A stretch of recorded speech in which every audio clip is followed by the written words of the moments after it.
ఇదేంటి, తన మీద అసలు ఎలాంటి ప్రభావం లేదు. పంతాజీ, వదిన అసలు ఏమీ వినలేదా? లేకపోతే విన్నా తనకి నీ మీదేమన్నా అనుమానం కలిగిందేమో.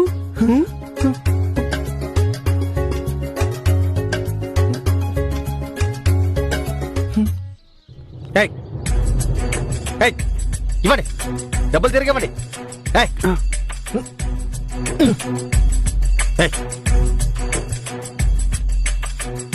అసలు ఎందుకు పనికిరారు మీరంతా? నేను ఏమన్నాను? పేదవాళ్ళలాగా నాటకం ఆడమని. కానీ మీరందరూ దున్నపోతులాగా బలంగా ఉండి ఎలా చూసినా అసలు పేదవాళ్ళ అనిపించడం లేదు. అది చాలక నా పని మొత్తం చెడగొట్టేశారు. వెళ్ళండి, వెళ్ళండి, అందరు వెళ్ళండి ఇక్కడ నుంచి. వెళ్ళండి, వెళ్ళిపోండి ఇక్కడి నుంచి. మాకు మీ అవసరం ఏం లేదు. వెళ్ళండి, వెళ్ళండి. కానీ మీరు మాకు డబ్బులు అయితే ఇస్తానన్నారు కదా. ఉండండి, ఇదిగో తీసుకోండి. ఈ డబ్బులు మీరందరూ సమానంగా పంచుకోండి, అర్థమైందా? ఒక విషయం అందరూ జాగ్రత్తగా వినండి. ఎవరికైనా దీని గురించి నిజం చెప్పారో మేము కులకర్ణి సర్కారు గారి మనుషులమని మర్చిపోకండి, అర్థమైందా? వెళ్ళండి, వెళ్ళండి ఇక్కడి నుంచి. వెళ్ళండి, వెళ్ళండి, వెళ్ళండి, వెళ్ళండి.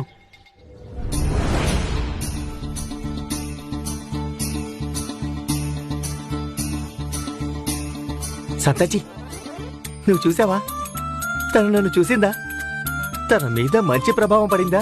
పంతాజీ, నువ్వు దానం చేసేటప్పుడైతే వదినమ్మ ఆగింది, కానీ తర్వాత ఉన్నట్టుండి ఎందుకు వెళ్ళిపోయిందో తెలియదు.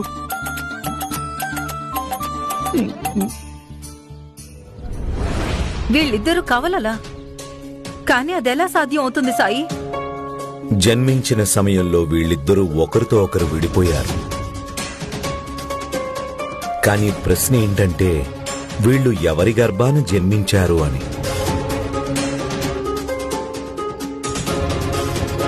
సాయి, ఈ పిల్లలిద్దరూ నా పిల్లలే అయ్యుంటారు. నాకు గుర్తుంది, జన్మనిచ్చే సమయంలో నేను నొప్పి కారణంగా స్పృహ కోల్పోయాను. ఆ తర్వాత ఏం జరిగిందో నాకేమీ తెలియదు. ఆ గొంతు ఎక్కడో విన్న గొంతులా అనిపిస్తుంది.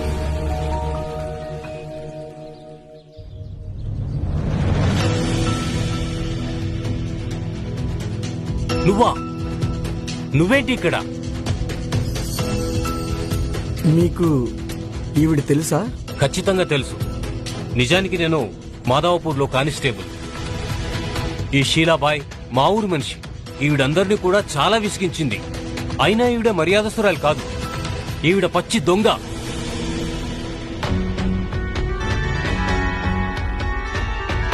ఈవిడ మేము చాలాసార్లు పట్టుకొని పోలీస్ స్టేషన్ తీసుకొచ్చాం. కానీ తన బిడ్డను చూసి జాలిపడి తనని వదిలేసేవాళ్ళం.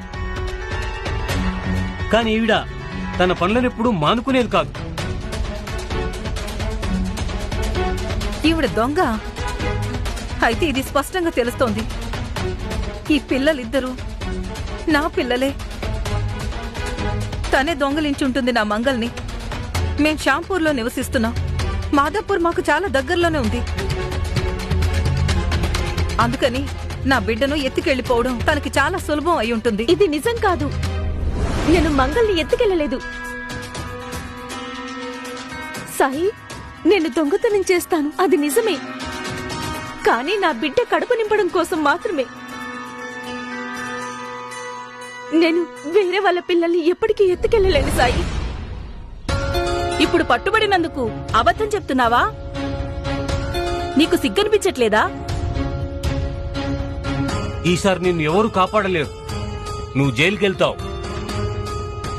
అమ్మా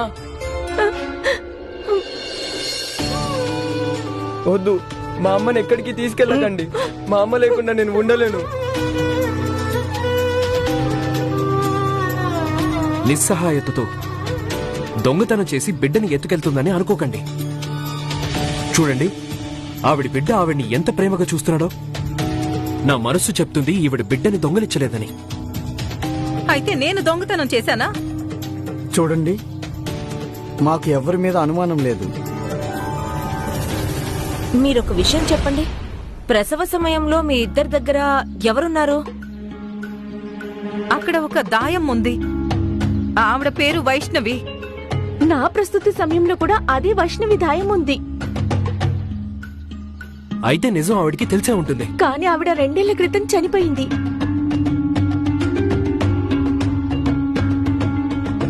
అయితే ఆవిడే నా బిడ్డను దొంగిలించి ఉంటుందా? ఒకవేళ నా బిడ్డను కూడా దొంగలించి ఉండొచ్చు కదా. వైష్ణవి పిన్ని బిడ్డని దొంగలిస్తే ఎవరికి డబ్బులు ఉన్నాయో వాళ్ళకే కదా అమ్మేసేది. నేను చాలా పేదరాల్ని. నాకు డబ్బులు ఎక్కడి నుండి వస్తాయి? చూడండి,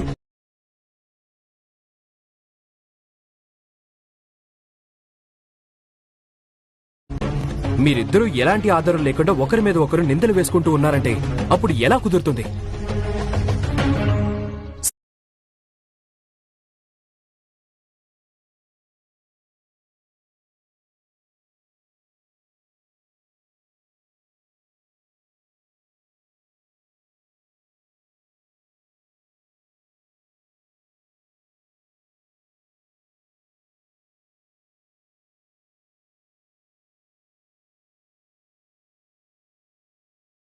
సాయి, ఇప్పుడు మీరే చెప్పండి ఏం చేయాలో.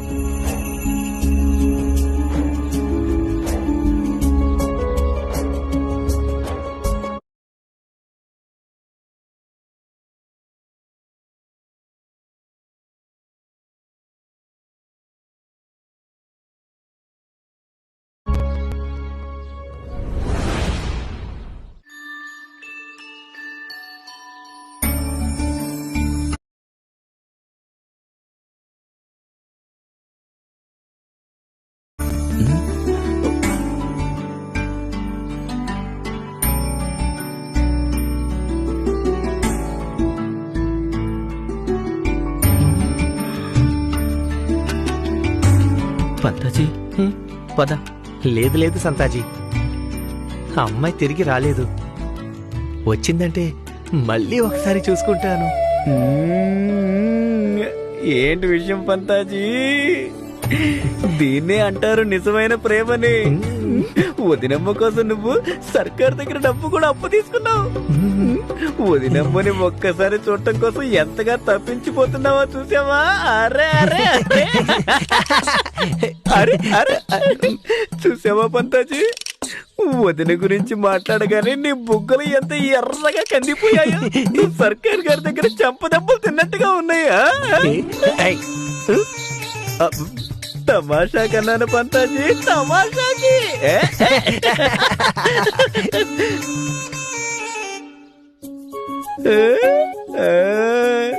పంతాజీ వచ్చేసింది.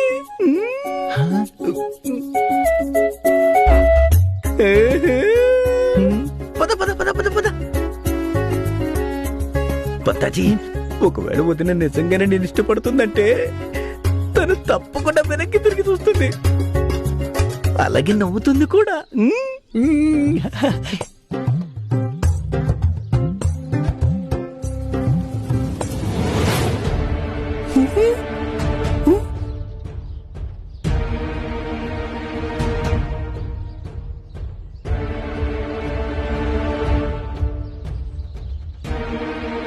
పద సంతాజీ, తను నన్ను అస్సలు చూడదు.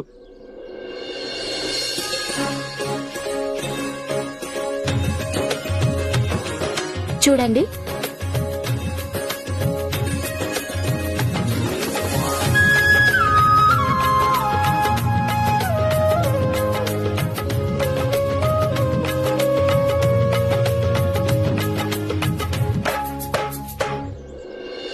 సంతోషంగా అనిపించింది.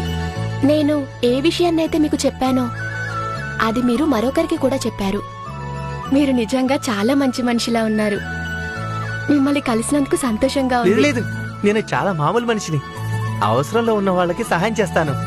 అదే నా ఆనందం, నా సంతోషానికి కారణం. ప్రతి ఒక్కరూ మీలా ఆలోచిస్తే బాగుండు. ప్రసాదం తీసుకోండి. ఇవాళ మా నాన్నకి మిల్లులో ఉద్యోగంలో మొదటి రోజు. ఈ ప్రసాదం దానికోసమే చేశాను. మిల్ల యజమాని ఉన్నారు కదా, కులకర్ణి సర్కార్ గారు, ఆయన నాకు బాగా తెలుసు. ఆయన నన్ను చాలా నమ్ముతారు. ప్రతి దానికి నా దగ్గర సలహా తీసుకుంటారు. ఒకవేళ మీ నాన్నగారికి మిల్లో ఏదైనా ఇబ్బంది కలిగిందంటే మీరు నాతో చెప్పండి.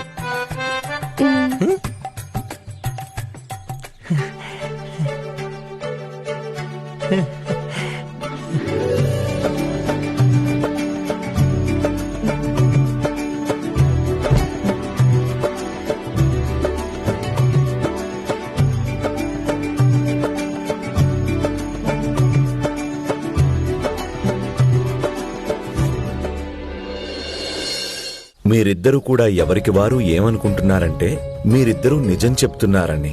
కానీ ఇదెలా నిరూపణ అవుతుంది సాయి? వీళ్ళెవరు పిల్లలు అని? దానికి ఒక ఉపాయం ఉంది. మీ కొడుకులతో అయితే మీరు ఉంటున్నారు కదా, ఇప్పుడు ఒకరి బిడ్డని మరొకరు తీసుకెళ్ళండి. నిజం బయటికి వచ్చేంత వరకు బ్రిజేష్ అలాగే రాధామంగళ్ని తీసుకెళ్తారు, ఇంకా షీలాబాయి, కుశల్ని.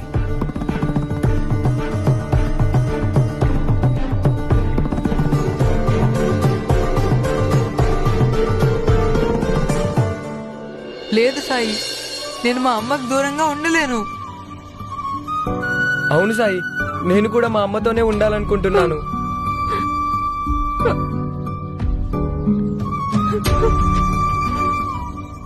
ఇలా కొంత సమయం కోసమే పిల్లలు.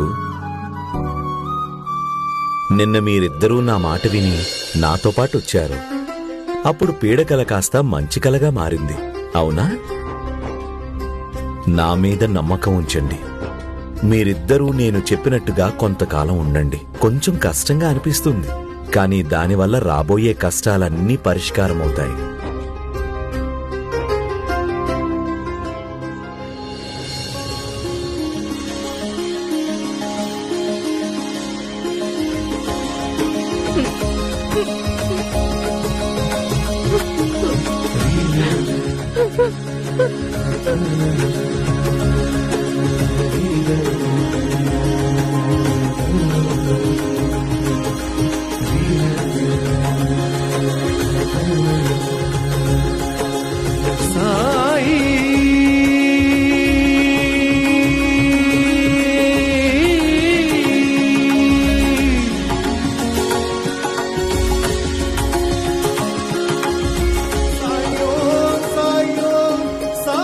సాయి, మీరు అలా ఎందుకు చేశారు? ప్రపంచం ప్రశ్నిస్తోంది, ఏ తల్లి అసలైన తల్లి అని. మరి నిజం బయటకు తీసుకురావాల్సిందేగా.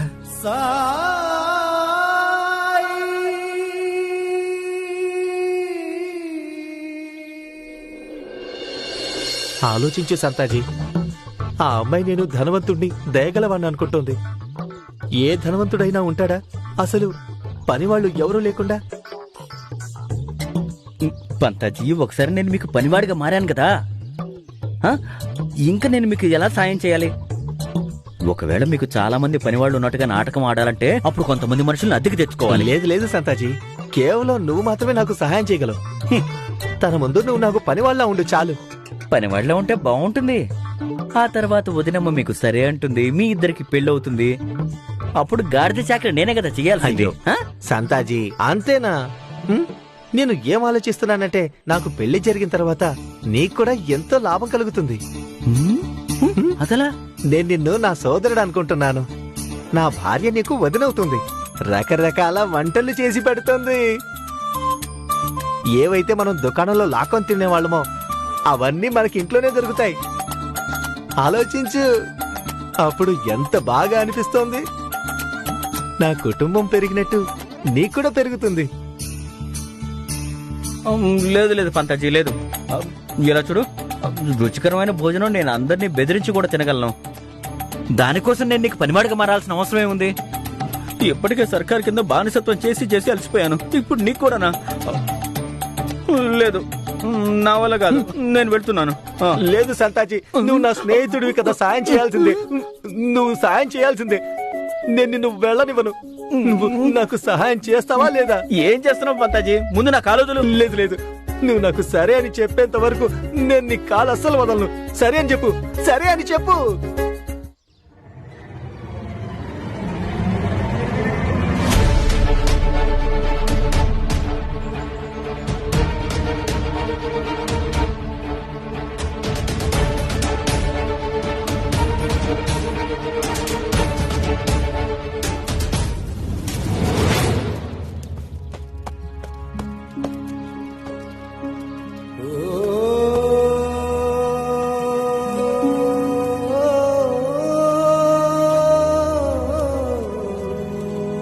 తాత్యా, ఉద్దావ్, ఇక మీరిద్దరూ వెళ్ళండి. నేను ధ్యానంలోకి వెళ్ళాలి. కానీ ఈ సమయంలో ధ్యానం ఎందుకు సాయి? ఒకరున్నారు. వాళ్ళని ఇక్కడికి తీసుకొచ్చే సమయం వచ్చింది. ఈ ఆఖరి ప్రయత్నం చేయకపోతే బండి ఇక్కడి దాకా రాదు.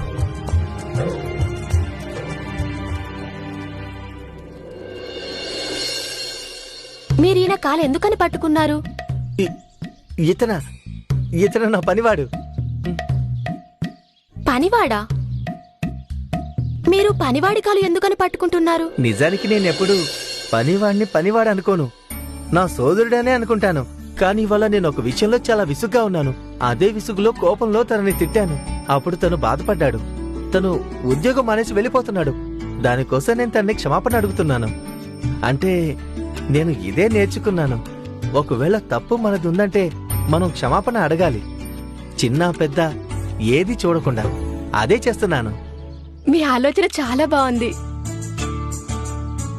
ఇక మీరు కూడా ఒప్పుకోవచ్చు కదా. ఎక్కడ దొరుకుతారు ఇలాంటి యజమాని, ఇలా మనస్ఫూర్తిగా క్షమాపణ అడిగేవారు? చాలా సరిగ్గా చెప్పారు మీరు. ఈ యజమాని నాకెప్పుడూ చాలా మర్యాద ఇస్తారు. పైగా మీరు చూశారు కదా, ఆయన చేసిన తప్పుకి క్షమాపణ కూడా అడిగారు నన్ను. యజమాని, ఈ రోజు నుంచి నేను మిమ్మల్ని వదిలి ఎక్కడికి వెళ్ళను. మనస్ఫూర్తిగా క్షమించేసావు కదా? అవును యజమాని. ఇంతకీ మీరేంటిక్కడ? నిజం చెప్పాలంటే నేను మీకోసమే వెతుకుతున్నాను. నన్నా? అంటే తను కూడా నన్ను ఇష్టపడుతుందా? మీరు అందరికీ ఎంతో సహాయం చేస్తూ ఉంటారు. మరి నాకు కూడా ఒక సహాయం చేయగలరా? తప్పకుండా. మీ మనిషి అనుకోని అడగండి, మీకోసం నేను ఏమైనా చేస్తాను. కులకర్ణి సర్కార్ చాలా పెద్ద వైద్యులని నేను విన్నాను. మా అమ్మకి కాళ్ళు ఎప్పుడు చాలా నొప్పిగా ఉంటూ ఉంటాయి. అందుకని మీరు ఒకసారి నన్ను ఆయన దగ్గరికి తీసుకుని వెళ్ళగలరా? మీరు ఆయనకి సలహాదారులని అన్నారు కదా. తీసుకెళ్లాల్సిన అవసరం ఏముంది? మీ అమ్మగారి కోసం నేనే మందులు తీసుకొస్తాను. చెప్పాలంటే మీ అమ్మగారు మా అమ్మతో సమానం అవుతారు కదా. కానీ ఒక్కసారైనా సర్కార్ అమ్మని పరీక్షించాల్సి ఉంటుంది కదా. అప్పుడే కదా సమస్య ఏంటి అని ఆయనకు అర్థమవుతుంది. పైగా మీకు ఆయన చాలా బాగా తెలుసు కాబట్టి ఆయన బాగా పరీక్షిస్తారు కూడా. మీరు దేనికో సంకోచిస్తున్నారనిపిస్తుంది. ఒకవేళ మీరు తీసుకెళ్లాలని అనుకోకపోతే ఖచ్చితంగా దీనికి ఏదైనా కారణం ఉండుంటుంది. ఏం పర్వాలేదు, నేను వెళ్తాను. సంకోచం ఏమీ లేదు. నేను సర్కార్ గారి దగ్గరకు తీసుకెళ్తాను. మీరేవి కంగారు పడకండి. ఎంతైనా ఇది కుటుంబ విషయం కదా. మీరు నిజంగానే చాలా మంచి మనిషి తెలుసా. నేను వెళ్తాను. ధన్యవాదాలు. ఒక్క నిమిషం. ఇంతవరకు మీరు మీ పేరేంటో చెప్పలేదు. నేను నా గురించి చెప్పడమే మర్చిపోయాను. నా పేరు సుధా అండి. సుధా? మంచి పేరు.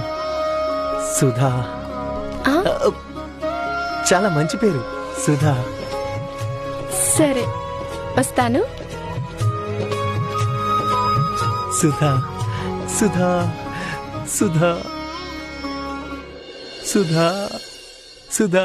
పంతాజీ, మొత్తానికి నువ్వు నన్ను నౌకర్ని చేసేసావు.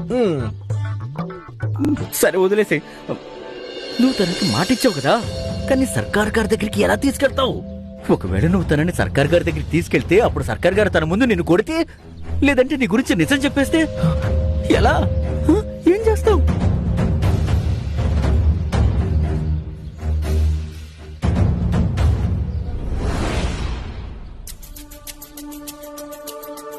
సుధాకి చెప్పడం అయితే చెప్పాను, కానీ సర్కార్ గారి దగ్గరికి ఎలా తీసుకెళ్ళాలి?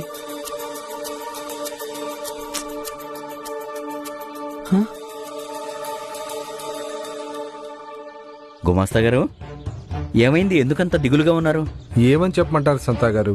సర్కార్ మహాలక్ష్మి మందిరానికి వెళ్లాలనుకుంటున్నారు. నగరానికి మొత్తం కుటుంబంతో కలిసి. ఆయనతో పాటు నన్ను కూడా అక్కడికే రమ్మన్నారు, మొత్తం లెక్కల పుస్తకాలు తీసుకుని. లెక్కల పుస్తకాలకు కూడా అక్కడే పూజ చేయిస్తారంట, లాభాలు పెరగడం కోసం. ఇప్పటికే నాకు చాలా పనుందంటే మరొక కొత్త సమస్య నా మెడకు చుట్టుకుంటుంది. అంటే మీరేమంటున్నారు?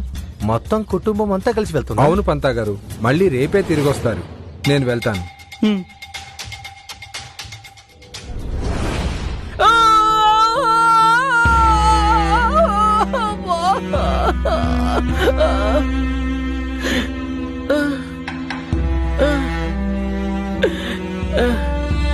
విసుగు వచ్చేసింది ఈ నొప్పితో. ఎన్నో ఏళ్ల నుండి ఈ నొప్పి ఇలాగే భరిస్తూ వస్తున్నాను. నొప్పి లేని జీవితం అన్నది ఎలా ఉంటుందో మొత్తానికే మర్చిపోయాను. ఎంతో మంది వైద్యులకు చూయించాను, మసీదులకు, గుళ్లకు, చర్చిలకు కూడా వెళ్ళాను. కానీ ఈ నొప్పి కొంచెం కూడా తగ్గలేదు.